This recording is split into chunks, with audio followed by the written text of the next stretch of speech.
Hello, everyone. I know that we are coming on to you here to talk a little bit about another hidden figure. He is going to be joining hopefully in just a couple of moments, but I wanted to give you some quick information as to what's going on right now. My name is Verna Collins Odom. I am so happy that you came and are taking time out to join me today. Thank you so much. Just wanted to talk a little bit about what Podbites with Verna is all about. We are trying to do three things mainly. We're trying to inform you, we're trying to inspire you, and we are also trying to ignite that thing in you to do something, take some action in your life, around yourself and what your needs are, and other people as well. I have a guest here. He is the chief of police in Greensboro, North Carolina. I'm going to introduce you to him right now. I'm going to pull him up and get him on with me. Just one second. And as I'm doing that, I see folks are joining. Angie, I see you here. Thank you so much for being. We are. Oh, it's telling me it's adding him. So we're going to wait just a second for him. But again, this is season 2, and we're talking to Hidden Figures. Hidden Figures, of course. Hey, Hi, how are you? Chief. How are you? I'm doing well. I'm just filling everybody in. People are going to be trickling in, so you'll see some folks joining us. But everybody, just so I can let you know who exactly is here, in case you don't know him yourself, this is Chief Brian James. And again, as I said, he is over the Greensboro, North Carolina Police Department and is taking time on his weekend to join us here and chat with us a Yeah, bit. no We problem. appreciate Glad to that, be Chief. here. Thank you so much. And I was just letting everybody know season 2 is about hidden figures. And we've identified the chief as a hidden figure, not because he's hidden, again, in his discipline, in his community. Obviously, people know him very well, but he is hidden possibly to you. Maybe you haven't heard of the programs that are going on in Greensboro. And so he is here to talk a little bit about that with me. And I wanted to start, Chief. I invited you, of course, because you are here during an interesting time in history. We are in a time where we would all, I think, have to admit, if we've watched television or if we're a person of color, that there is a situation going on, a tension within the country. I don't think anybody wants it to be there. Anybody who's on the receiving end of it wants it to be there, but we have to admit that it's there. And so as such, we are looking at places and things and solutions that we can have to kind of get to a better place where, and this is about the policing really of, I was talking to some friends of mine, and we call it the policing of Black bodies, where there is a feeling within the community, a concern that there's a tension and a fear in some cases, and people are just wanting some relief. The interesting thing, as I said, the reason that I chose you was because I know that you have programs going on within your city, and you recognize these challenges that are going on, and you're doing a lot to try to connect with the city and try to connect with the residents and try to do things within your department as well. So we want to talk about that. But let's start with that honor. So you have been chosen, which I think is great, to be part of a mural. There's a community development program that's going on within a community in Greensboro, 3 communities in Greensboro, and you are going to be one of the focal points. Apparently, there are, I think, 5 or 6 folks who have been chosen to be part of this mural, and that came up. You know, it was asked by community members, who do you want on this mural? Who represents you? Who do you want to see every day, huge, in your city? And you came up. How does that feel? What does that make you It feel feels like? great. It was the Kings Forest neighborhood, and I grew up in that area Mhm. along Kings Forest, Woodman Park, Phillips Avenue, and it's a great honor because there are a lot of great people that have come through those neighborhoods over the years, and you know, even some professional athletes that have come to the neighborhood, and some, of course, some politicians and people that have done great things in the city. And to be selected out of 6 people, it's a tremendous honor, and it really means more because it came from the people that actually live in the neighborhood. So it, I think it means that hopefully I'm doing some things right within the city, and that our department is doing some things right in the city as well. Yeah, well, I would say so. That's what it sounds like. That's what I'm hearing. I actually got your name from somebody that I know from childhood because I grew up in Greensboro too. I need to remind folks of that. And I've talked about that on various shows, but I'm from Greensboro, so I know a lot of the neighborhoods and the things about which you have been speaking. And I just wanted to get you on here. She is an artist, a professional artist. Her name is Sunny Gravely Fouché. She's been on a show before, and she is the co-founder, executive director of Tab Art Center, and she is the person who is actually doing the mural in the community, the Kings Forest community, where you're going to be featured. And she said she just went to the people and she said, "Who do you want to see?" And she said that is what came back. And so let's talk a little bit about that. I'm going to give people a little more perspective about our city. I'll call it our city, even though I don't live there anymore. I still consider it my home. So let's talk a little bit more about that. What are you doing? What's going on? You said there might be some things that are going on that are right. Let's talk a little bit about that. What do you think is going on that might be helping you to be seen as doing your job? I'll tell you, I got the job at an interesting time. Right after I got the job, about 6 weeks into it, I was out and I was doing community meetings because I wanted to actually hear from the people face to face, get some ideas, find out what they were concerned about, what they wanted to see from us. And at about 6 weeks in, about 2 meetings short of what my goal was, we had to shut it down because of COVID. So, during that period of time, we didn't know how long we would be in it. We thought it'd be a short period of time. We were told, try to have as little contact with people as you can. Well, that's really the lifeblood of police work, and not contact in a negative way, but contact as in building positive relationships. So then, another 6 weeks after that, you've got the murder of George Floyd. We're in late May at this point. And then it, of course, sparks, protests throughout the country, including here in Greensboro. And so we got through that period of time. And at that point, I was like, look, we don't know how long we're going to be in COVID. We got to get out here and we got to reconnect with people. So really what we started to do is we just started walking neighborhoods and knocking on doors and just introducing ourselves and asking people what they were concerned about. And the feedback that we got was certainly nobody wants bad police officers, including me and including the police officers on our force. But we want good police, and we need good police officers to work in the community because we do still have some crime issues.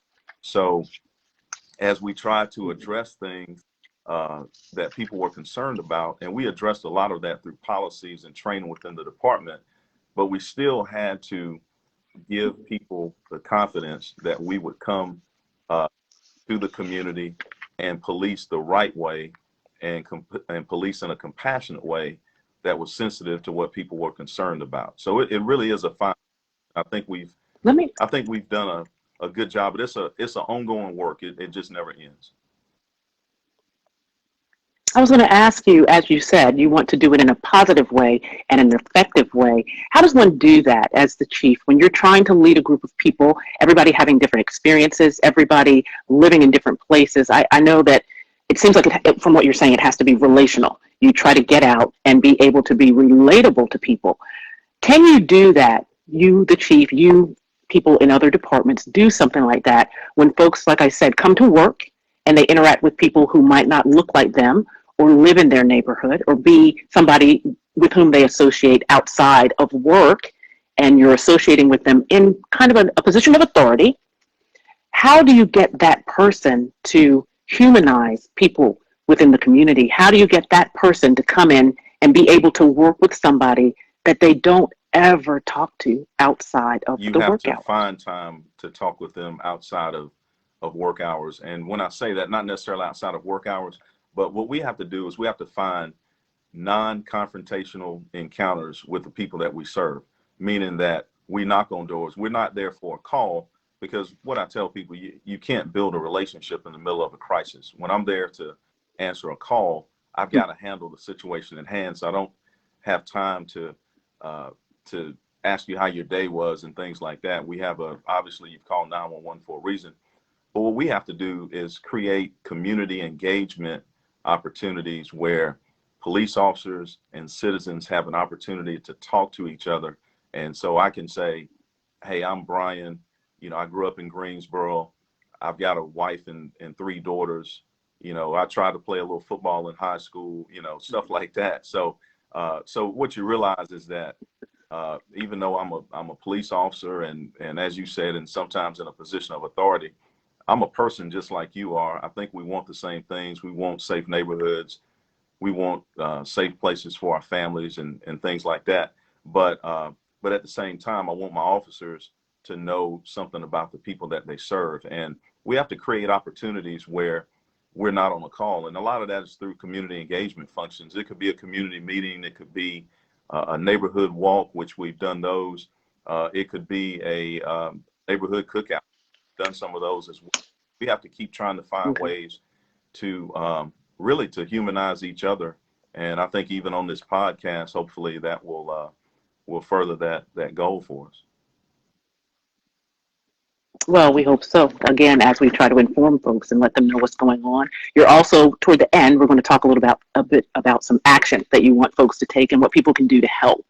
But you did talk about something very interesting. You talked about going out on those streets and knocking on doors and talking to folks. So that's working with the folks who are within the community. You also talked to me before this interview when we were setting it up about mental health efforts that are going on within the department. So let's talk a little bit about how you are able to take this moment and prepare your officers to work with folks within the community. I know we talked about them going out, but what are you doing inside that is changing the dynamic and the conversation and the narrative that is going to really make an impact when they're having to stop somebody on the road? Yeah, so it's twofold. So what we did earlier this year, and we actually started the program over a year ago with a contracted service, but we actually hired mental health clinicians to actually ride with a group of officers who respond to mental health calls.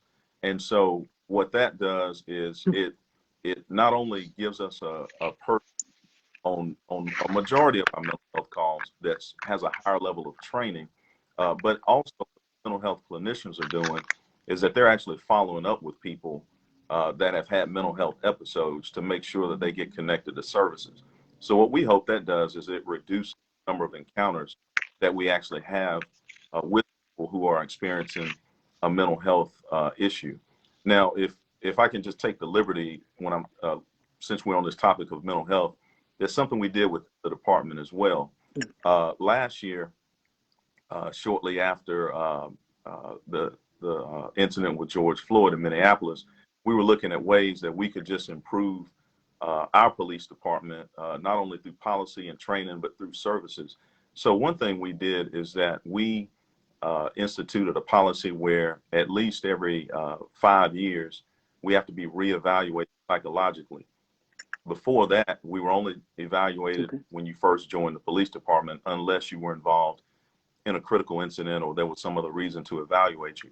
But what we also did with the help of our HR department with the city of Greensboro, we actually increased the number of mental health visits that anyone in public safety can access, up to 10 visits a year, because as you know, as you're responding to these various calls that are sometimes high risk, can be stressful, it can take a toll on you personally. So we wanted to make sure that the people we have responding to the calls are actually in good mental health as they're responding, because that certainly can affect the way that they respond to these calls. So mental health on both ends, as far as dealing with the officers and the public, is a big deal right now. And I think it's something, fortunately, that a lot of people are starting to pay attention to. Yeah, I was going to say, I know that we are going to have another guest who is going to be able to talk to me a little bit about legislation coming in, and she's from Greensboro as well, so I'm going to keep her hidden for a minute, but she is going to be talking about those sorts of things as well, I think, and alternative sentencing and things that you can do as opposed to, because I know sometimes there's a situation with a person who might have a mental health illness and they end up at prison when they probably need to end up getting some mental health assistance. And the same as within the department, like you're saying, folks who are dealing with things, and of course things change. And so if you're only getting an assessment at the beginning of the year, at the beginning of your employment, then I'm sure you have a lot of change that goes on. That sounds great. And I keep looking down. I want to let everybody know I'm writing notes. I'm a note taker because I want to do some follow-ups with you, make sure I don't miss anything.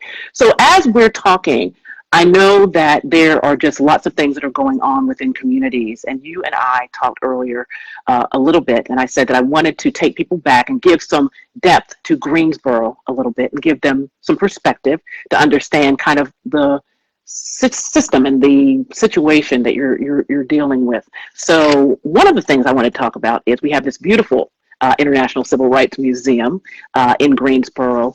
The reason we have it, obviously a terrible reason, but we have one there now, and it stands there because of the four gentlemen from North Carolina A&T State University who sat down in the Woolworths and said, enough, we're going to be served. And so they started the sit-in movement. And so that started in Greensboro. We, of course, have the Greensboro Massacre that happened in Greensboro. That was in 1979. You and I were alive, not old, but that literally happened on television. It was there was a marker that actually marks that spot now. 5 Communist Worker Party members' lives were taken by Ku Klux Klan members and the American Nazis. Of course, there were no cell phones then, so nobody was able to shoot it, but it was shot live. It aired live on television. So I remember seeing that as a child, watching a march and people getting gunned down on the street. Now, it's not that way every day. I don't want to paint Greensboro as, this is just a wide open, situation like that. But what I am saying is that does make up some of the fabric, and it does show a little bit of the potential tension in Greensboro and in other cities. This is nothing abnormal. Well, it is abnormal. It's very abnormal. It's wrong, but it's not something that's isolated and only happening in Greensboro. And I appreciate you being the person to sit and talk to me about the fact that these are problems and that you want to deal with them in your department and elsewhere. You were saying that if somebody had a problem, nobody wants, I wouldn't think a bad cop, and obviously there are a lot of good officers, great officers, but there are some that probably don't need to be on the road. When you see something like that, are you able to help identify that, or is that mental health person able to identify that, and what happens in that situation? Someone could be experiencing a mental health issue within the context of working in law enforcement. We have a lot of things in place that could help to catch that, including the psychological reassessments. So, our first mission really is to get that person healthy if we can. Now, that's assuming that the person hasn't been involved in a bad incident or something like that.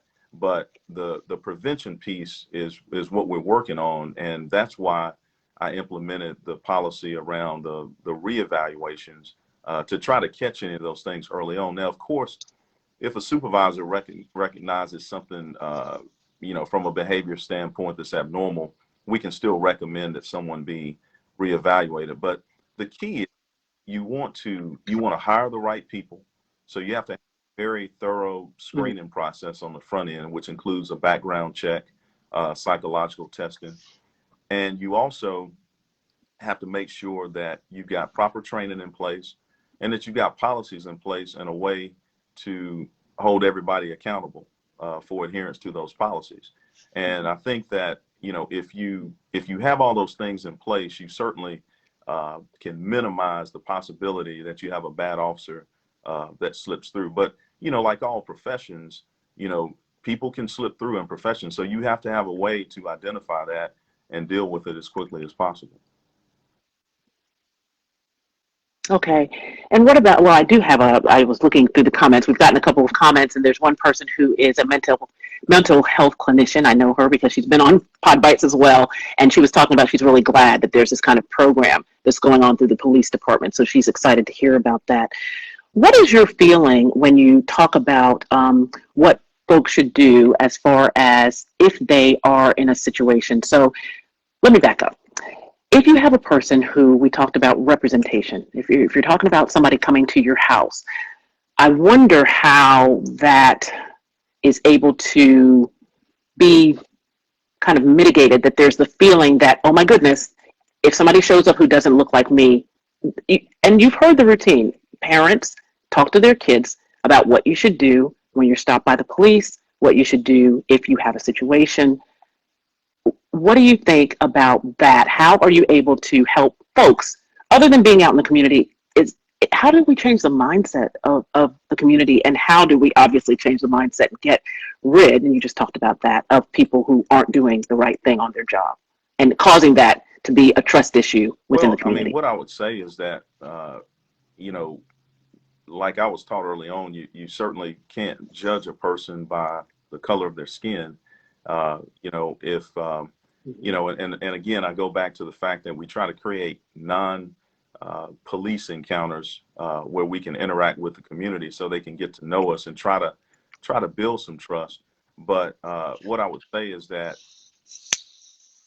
hold the officer accountable for treating you with dignity and respect, as I do, and don't automatically draw an assumption of how that officer is going to treat you.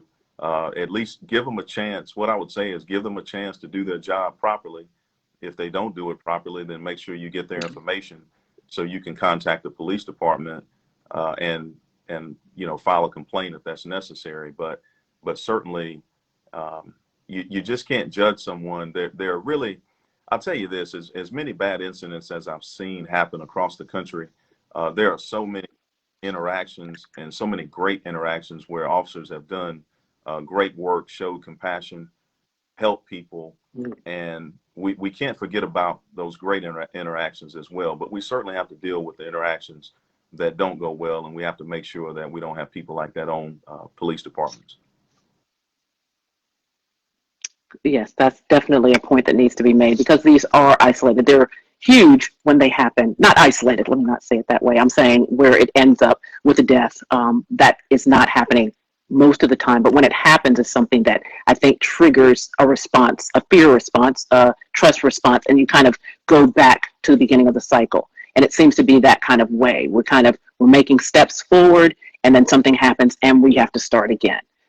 So I don't know how to break that cycle, but that's maybe something we can talk about down the road. But I also wanted to know, as you're listening and as we're talking, I want to talk about you, the person, as well. So when you are leading a group, and these are questions that I'm asking all of our hidden figures to try to figure out where they are as far as their thinking. When you're leading a group, how do you decide what you want to do as far as direction that you want to take? So you have an organizational structure, I know, that's already set up through the police department.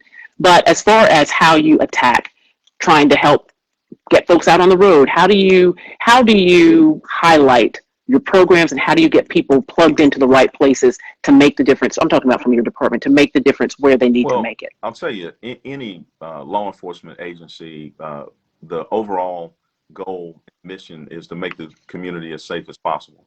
So everything that we do, if I sit down and drink a glass of tea with somebody on the front porch, that's actually helping to keep the community safe, and there's a lot of value in that.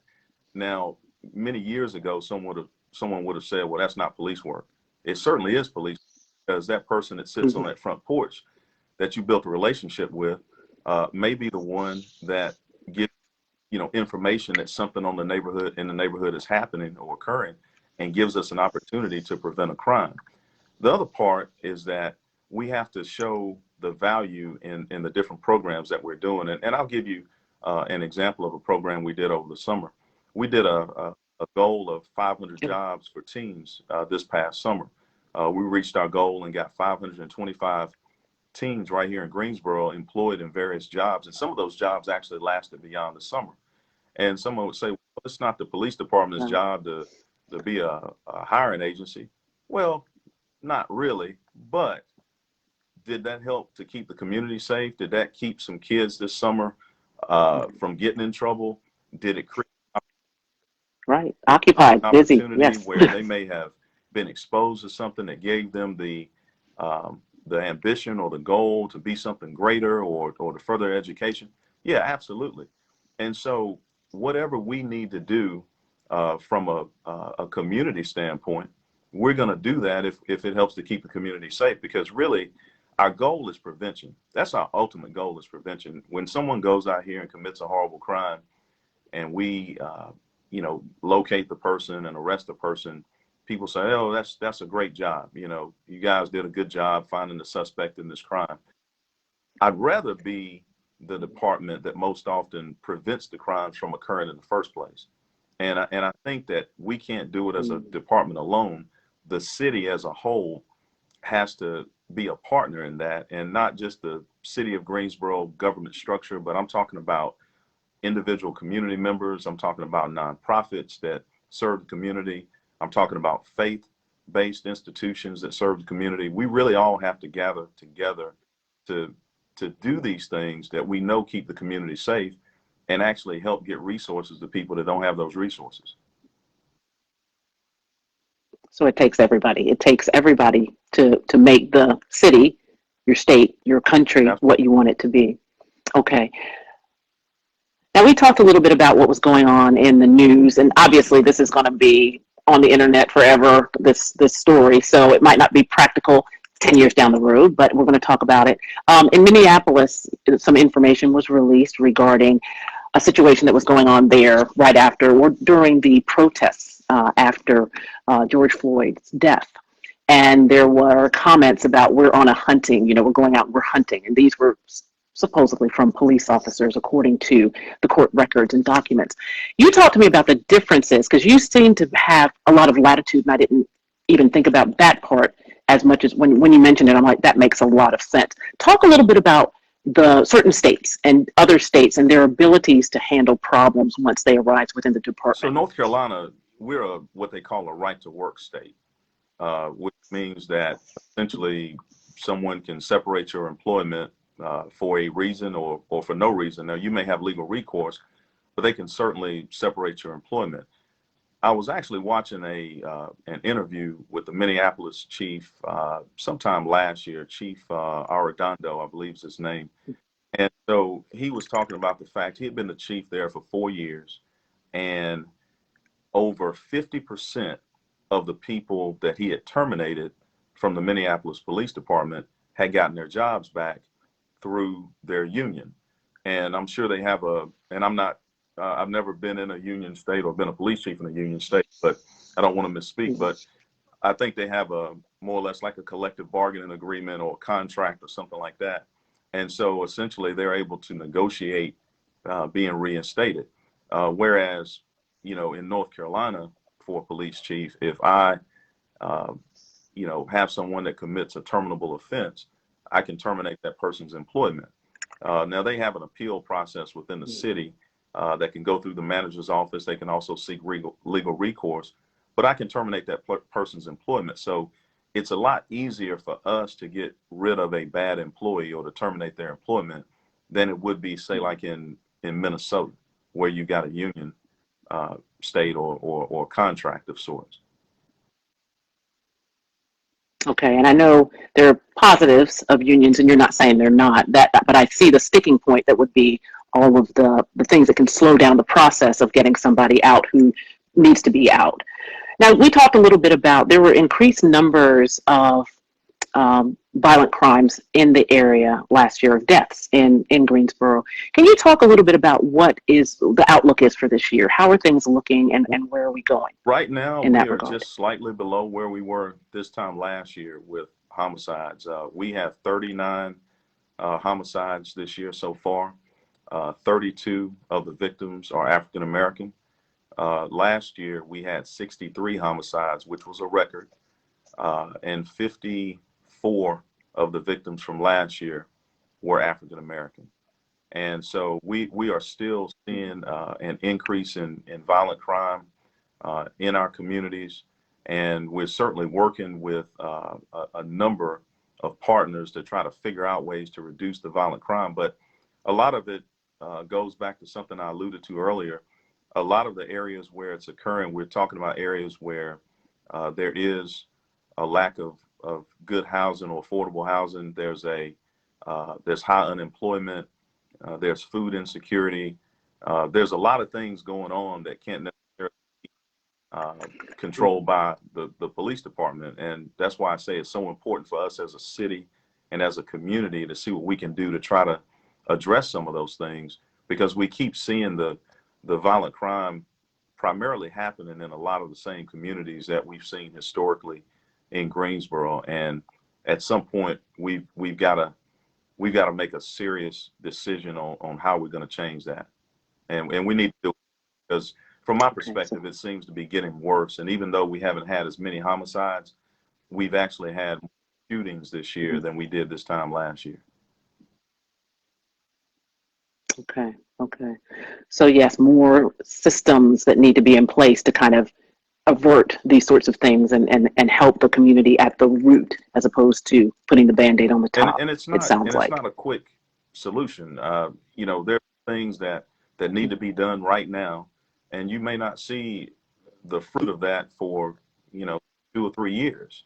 But at some point we've got to plant those seeds and try to make something make it better, I guess, in the communities where we keep seeing some of the same things that occur. And you being from Greensboro, I mean, you're Okay. probably familiar with some of the areas that I may, be alluding to, but we do see some of that violent Yeah. crime in those same areas year after year, and something different is going to have to be done. Yeah. Who do you trust? Who do you go to? These are my leader questions that I've been asking folks. Who do you go to for advice? You don't have to give a name necessarily, but who is the type of person, or is there somebody that you go to when you're in a position and you have to make a decision, a tough one? Who are your advisors? I actually, I still talk to some police chiefs from uh, actually uh, some names you might be familiar with. Tim Bellamy, who used to be the police chief here in Greensboro about 10 years ago. He's retired, and I actually talked to him today. Uh, Talk to him quite frequently, and occasionally I actually talked to Sylvester Daughtry, who was he was the first African American chief Okay. here in Greensboro. He's been retired for many years now, but I connected with him a few years ago and actually talked to him occasionally, and just sometimes just to try to get a perspective on something that I'm thinking about. And what I'll say also, a lot of times when I have ideas here in the police department, my command staff, I'll talk to them and I'll put an idea out on the table and say, hey, what do you guys think about this? And I think that Mhm. we've been able to create an environment here within the police department where they're not afraid to say, well, hey, chief, I'm not so sure about that idea, or maybe you want to do it this way, it might work out better. And they feel confident they can say that to me. And really the bottom line is we want to come up with the best solutions for the community. And I'm smart enough to know that I need to have smart people around me, and I need to talk to smarter people that can help me come up with the best ideas that we can implement. What are some of the things that you can see that are points in your life that got you to the point where you are? Obviously, you grew up in Greensboro. What got you to the police chief seat? Because your college education was different than where. So, talk to me a little bit about that. What are the points that you can say, "Hey, I can see how this worked to get me here"? I grew up in a single parent home, and so I had a lot of responsibility early on in my life. And my parents were divorced, and so a lot of people, if you don't know me, you might think I'm a really serious person, and I am serious sometimes when I'm, when I'm doing my work. But I, as a young man, I had a lot of responsibility, and I didn't. I worked all through high school. Always had a job. Played football, and which required a lot of discipline to be able to study and things like that and play a sport. And when I went to A&T, I worked the whole time I was in school. So I was not I wasn't at all the parties, and people say I missed a lot, but I don't feel like I did. Actually, what it did, it just for me, it just grew kind of a resilience and a determination to be successful. And so, I majored in business, and then shortly after graduation, I got into law enforcement. And when I got in, I wasn't thinking about being the chief of police. What I was thinking about was, is there something that I can do that actually helps the community, and also to try to change the face of law enforcement? Because with our generation, we were in college. Well, I was in college right when Rodney King occurred out in Los Angeles. And Sure. as we talk about police departments and diversity, I was talking to a college class recently, and what I told them was, if this profession is going to change as far as diversity, your generation will have to do it. And right now, I'll tell you, across the country and also in Greensboro, and we are hiring, I'll put that plug in, we're always taking applications. We have a lot of vacancies Mhm. right now. We have a Okay. lot of vacancies. And there's probably never been a greater opportunity to try to diversify the profession than it is right now, because we have so many vacancies and so many opportunities to hire new people. So What do you attribute that to, Chief? I'll tell you this, people have talked wide about, kind of like a mass exodus after the things that occurred last year. We haven't seen a mass exodus at the Greensboro Police Department, But what we have not seen is the number of applications coming in that we were used to having. And so that contributed to smaller classes. And then over time for us, you start to lose ground. You got more people that are leaving the department than you have people that are coming in. And so right now we're functioning with close to 100 vacancies right now. And so we're desperately trying to fill those. We've got some people in training right now, but we certainly are trying to fill those. But I would encourage anyone that has the ability and the will to certainly look at applying for law enforcement, because we need great people in this profession, and we also need to diversify. We need more minorities in the profession, and we certainly need more women in the profession. Okay, so that's our third I there, the ignite. You're asking people if they feel like they are called to do so to come in and apply. That makes a lot of sense, because if you want to make the difference, we've heard that over and over again, we have to be the difference. And so we hear you. So I appreciate you saying that. And when you say 100 vacancies, out of how many staff members that you would normally have? Yeah, so we're authorized 693 police officers in the Greensboro Police Department, and which means that right now we are functioning with just under 600 police officers in the city. And the city, and people don't realize, if you've been here for a long time, the city has really grown. When I first came to the department in 1996, the department had about 475 police officers and about 195,000 citizens. Now we have about 300,000 citizens in the city, and the city itself is about 133 square miles. So it's a lot of area to cover, and it's a lot of people. And as you know, during the day, you got people that come in from all the surrounding areas to come into Greensboro to go to work. And it really doesn't take into account the student population. And we've got 5 four-year universities right here in town, North Carolina A&T and UNCG being the 2 biggest. So we have a lot of people in town each day, and it generates a lot of different type of calls. And we certainly have to have people that can respond, and respond in a professional way. And I can see where that having the lower numbers can cause a bit of stress, because you are having to maybe cover more area than you normally would. Yeah. So we're hearing you on that. I wanted to ask you also about advice that you have gotten or that you have taken. What is the best advice? Who did you get it from?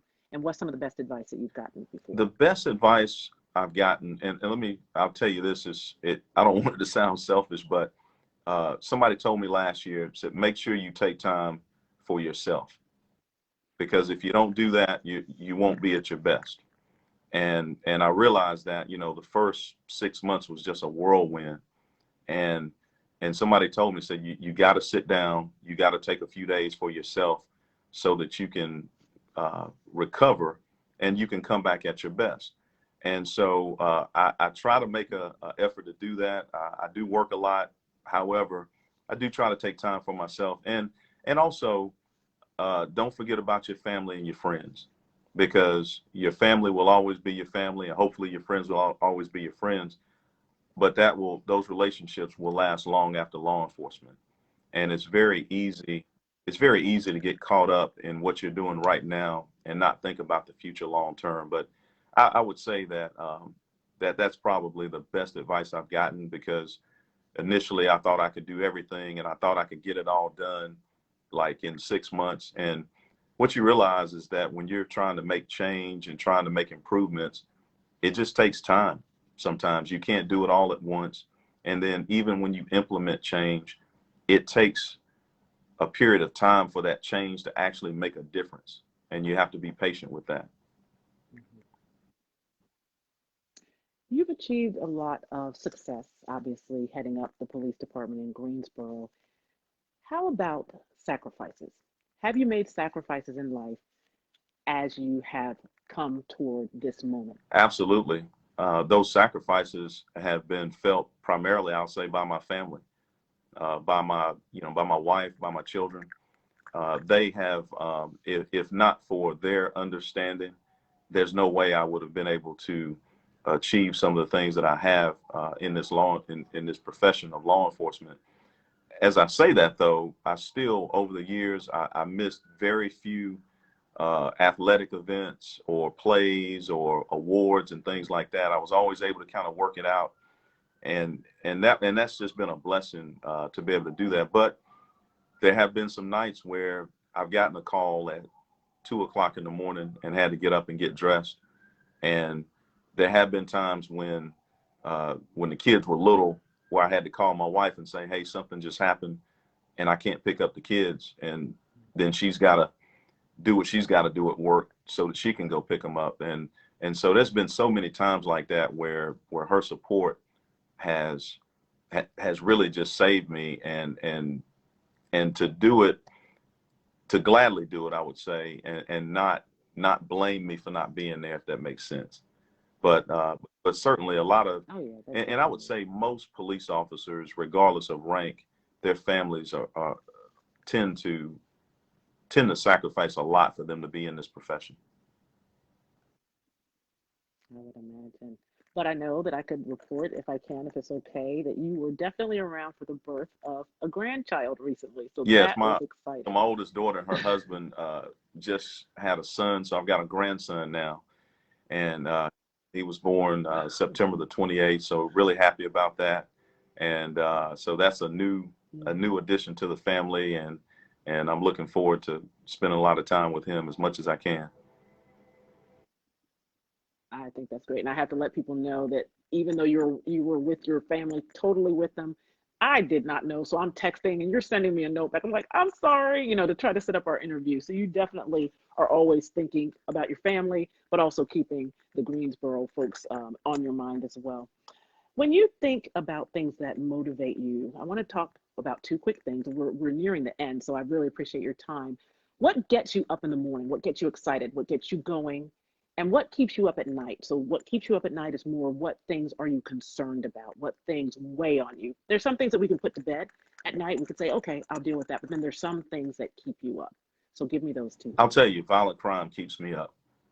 It does. Every time I get a call that there's been a homicide or shooting or something like that, it keeps me up, and I rack my brain to try to figure out, like, what is it that we can do better from the police perspective to prevent this.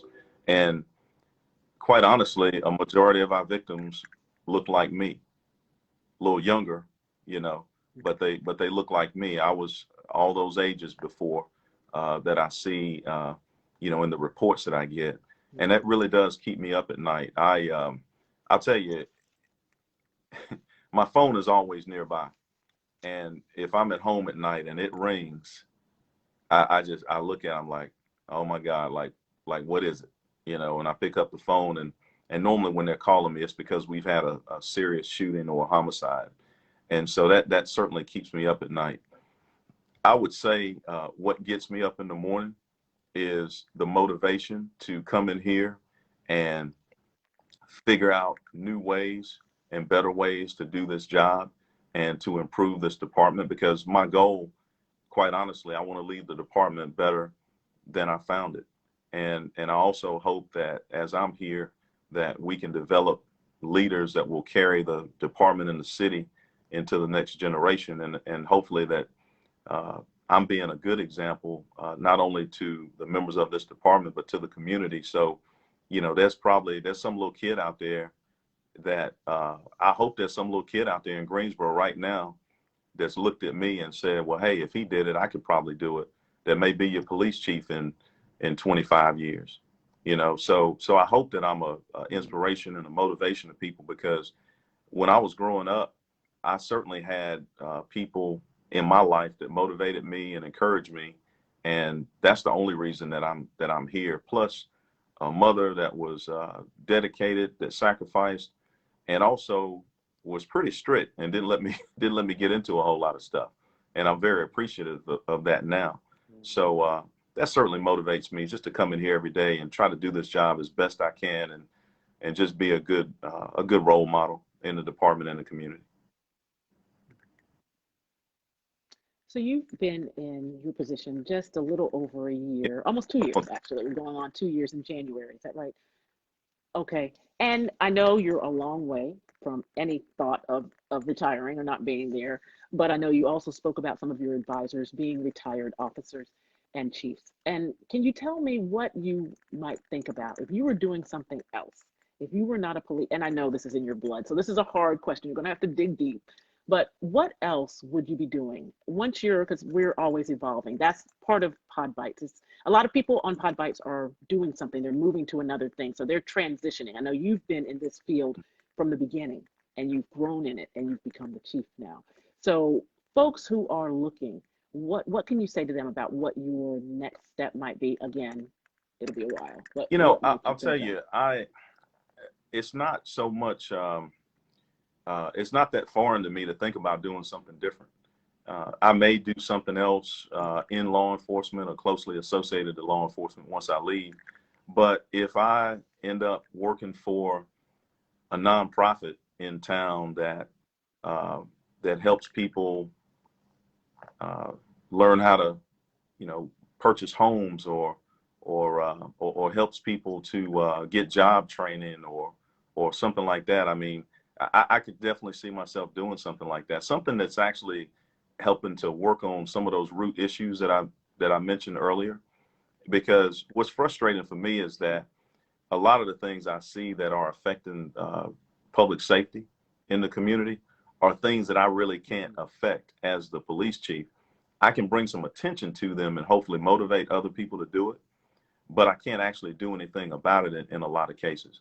But if I had an opportunity to be in a different role in the city at some point, maybe with a different organization in the city that could affect some of those things that address the root causes, which ultimately affect the safety of the community, I would certainly enjoy doing something like that in my second career.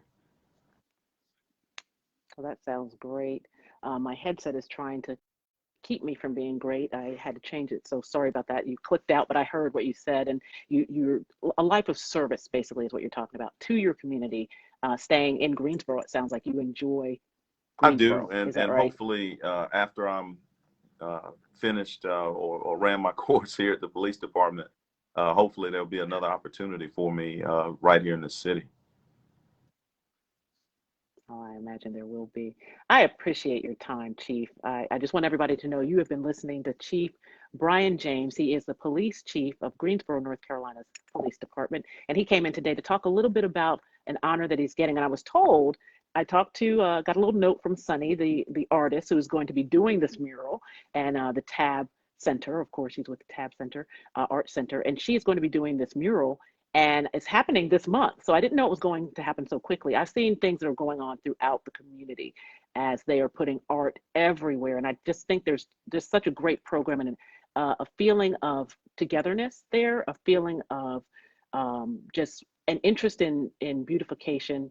And I think that you are in a good place right now to be able to push that even further. I really do. So I appreciate your time and your heart to do And I so. Thank you for appreciate joining you me. having me. Thanks so much. All right. And I want to let everybody know that we are going to have another Hidden Figure on next week, next Sunday. It's going to be at 4 o'clock. So stay tuned and try to figure out who it's going to be, but I'll let you know at some point. But they are going to be here. We're doing Facebook Lives for this season of Hidden Figures. All right. So we'll see you back here. And let me give you the website. And I'm going to actually ask the chief to give information as to how to get what's going on in Greensboro. If you want to know more about Greensboro, you might not live there, but it's a great place to visit and hear about. So you want to do that as well. But you also want to get on the website, podbiteswithverna.com. You can go over there. You can leave notes. You can say hi. You can do whatever. But I'll be here on Facebook as well. And Chief, go ahead and give folks information. So if they want to find out what's going on in Greensboro, they can So do if so. you're interested in some of the events that we have, certainly we post them on our website. If you go to gsopd.org, that's our website. And also our community engagement office is 336-373-2636, 336-373-2636. That's our Office of Community Engagement. And we have things that are ongoing throughout the year where we reach out to the community and make contact for just various events and just try to connect. And like I said before, try to connect in ways that don't involve a police call. That's where we build our best relationships. Yes. So certainly, please reach out to us and Yes. contact us. We would love to hear from you. And there's a lot going on. I can attest to that. There's a lot. I should have told you this before. I'm getting some notes here, some messages from some folks who are excited that you're on. Let me see if I can do this without rolling them down. I'm hearing so proud of my friend and classmate, Chief Brian James. So Okay. that's one of your classmates. Just excited about the work that you're doing. Her name is Robin Campbell, and Yeah. she's Yep. the licensed clinician that I was talking Yeah, I about. You know know Robin. her. Yeah, we went to Great. Page together. Yeah. Great. Another person from Page, another one of my friends, Robin's a girlfriend. Angie's a girlfriend. Angie Smith Curry also went to Yeah. Page, and she said hi. She talked about hold on, I saw a note that she left here about what great work is going on in a great interview. She said, thank you for your sacrifice and your service. So she wanted to thank you for that. And just really, people are excited. Sunny's here as well. She, of course, is going to be here because she just really appreciates the work that's going on in the community. So you have a lot of folks watching and a lot of folks supporting you. So thank you for your time and your Thank you. continued I work and appreciate it. sacrifices. All right, you have a good night. And everybody will see you back here next Sunday. Thanks a lot. Bye-bye.